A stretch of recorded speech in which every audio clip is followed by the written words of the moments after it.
தினமும் ஒரு தேன்துளி. அப்பொழுது யோவானுடைய சீஷர் அவரிடத்தில் வந்து, நாங்களும் பரிசேயரும் அநேக தரம் உபவாசிக்கிறோமே, உம்முடைய சீஷர் உபவாசியாமல் இருக்கிறதென்ன என்று கேட்டார்கள். அதற்கு இயேசு, மணவாளன் தங்களோடு இருக்கையில் மணவாளனுடைய தோழர் துயரப்படுவார்களா?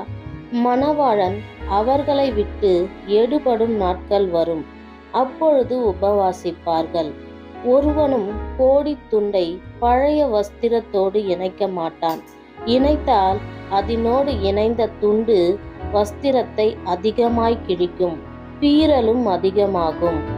புதிய ரசத்தை பழைய துருத்தியில் வார்த்து வைக்கிறதும் இல்லை.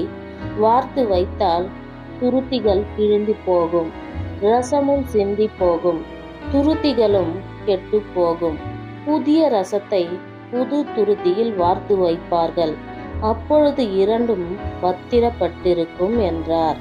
ஆமேன்.